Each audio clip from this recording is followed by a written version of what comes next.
Com uma gigantesca hidrelétrica, que seria a quarta hidrelétrica instalada no Brasil, pode ter uma dívida bilionária a partir de questões ideológicas. Um projeto que se arrasta desde 2007. Se você quer saber, acompanhe esse vídeo até o final. Eu sou Paulo Bittencourt. Bem-vindo ao canal Modernidade e Ciência.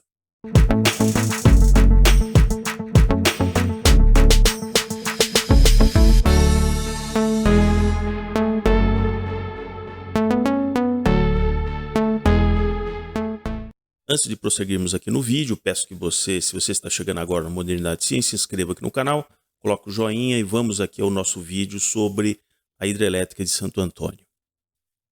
Ali no Rio Madeira, já desde o final dos anos 70, virada para 80, foram previstas algumas hidrelétricas de grande porte, como hoje, por exemplo, existe tanto Santo Antônio como Jirau até a fronteira ali com a Bolívia.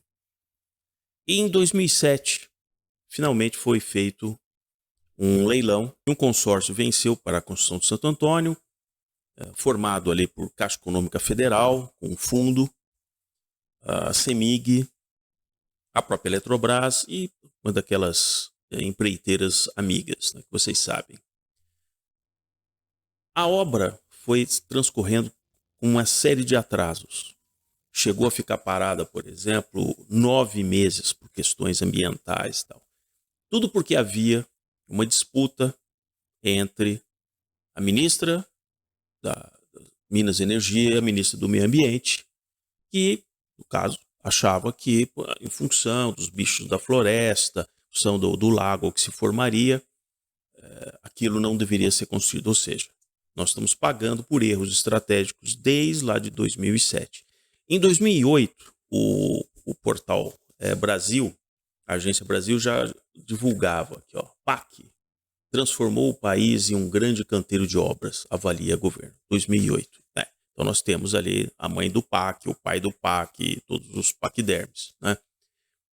O projeto da usina de Santo Antônio, assim como a de Belo Monte, que foi outro desastre, passou a colocar como turbinas geradoras as turbinas de bulbo.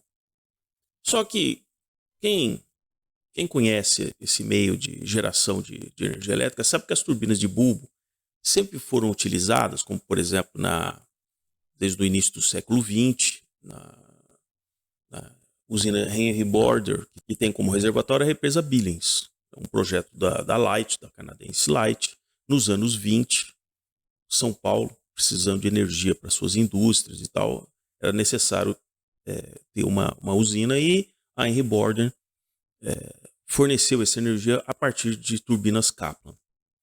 Mas isso, se vocês compararem com grandes reservatórios, como por exemplo de Itaipu, com 100 metros de altura, elas são muito mais limitadas. As turbinas Kaplan ou de bulbo não são tão eficientes. Santo Antônio tem 50 dessas turbinas. Então a empresa alemã que forneceu ficou muito feliz. Né? A própria Belo Monte, anos atrás, com a estiagem, e veja que no caso a Belo Monte está lá no Xingu. Mesmo o Rio Madeira, ali em Rondônia, próximo a Porto Velho, a vazão do Rio Madeira, ela oscila, na época das cheias, 40 mil metros cúbicos por segundo até 4 mil metros cúbicos por segundo. Então já se sabia disso, de longa data, essa variabilidade.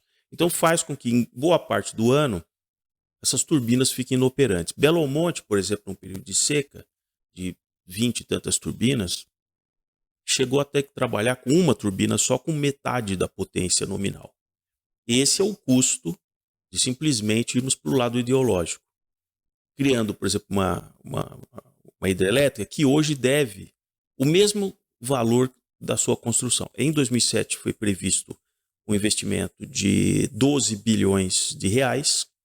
Ela, ao término de 2016, custou 20 bilhões de reais. E hoje ela deve outros 20 bilhões de reais. Para conseguir viabilizar a concessão da Eletrobras para a iniciativa privada, a Eletrobras teve que finalmente resolver essa situação, fazendo um aumento de capital no consórcio que arrematou a construção de Santo Antônio, transformando a Eletrobras no seu controlador majoritário em 72%.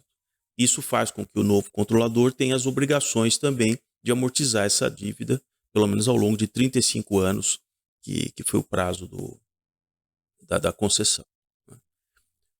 As usinas de reservatório, por mais que se tente demonizar, ela equaliza o fluxo de um rio. Então, todo o que poderia acontecer numa cheia a jusante, por exemplo, a barragem é um pulmão ali de água que retém aquela água, ou num período de maior seca, ela pode jogar mais água através dos vertedouros, jogando mais água para jusante. Todos aqueles peixes que morrem nessa questão da baixa do Rio Madeira, formando aquelas gigantescas piscinas, a área alagada do Rio Madeira, na época de cheia, é de mais de 400 quilômetros quadrados. Então, quando há depois a baixa, você forma várias piscinas ali, os peixes vão morrendo ali. Então, seria muito mais produtivo explicar para os indígenas que têm aquelas terras que, olha, vai ser melhor para você, apesar de você perder uma área de caça, de pesca num primeiro momento, mas isso vai se traduzir num grande benefício. Você vai poder pescar o ano todo, porque vai se formar um lago aqui, e não simplesmente esse grande piscinão que é na usina de Santo Antônio. Inclusive, devendo se pagar royalties para aqueles povos, como acontece em outros lugares do mundo. Essas pessoas têm direito de receber pelo uso da terra deles, porque a Santo Antônio paga royalties, por exemplo, para a prefeitura de Porto Velho, para o governo de Rondônia, para o governo federal. Então, nada mais justo que se houvesse o alagamento de áreas indígenas, que se pagasse royalties para aquelas populações ali também. Mas não, prevaleceu aquela visão assim não, coitadinho dos bichinhos da floresta, os bichinhos da floresta, não queremos, somos contra. Essa visão simplesmente anula a possibilidade de crescimento para uma vasta parcela da nossa população que precisa realmente de energia. Então, fica aqui, mais uma vez, peço que se você gostou, se inscreva aqui no canal. Vou trazer outras histórias curiosas para não deixar que vocês, por exemplo, sejam iludidos por questões que parecem muito boas, mas que, no detalhe, são uma grande tragédia do ponto de vista do crescimento para o nosso país.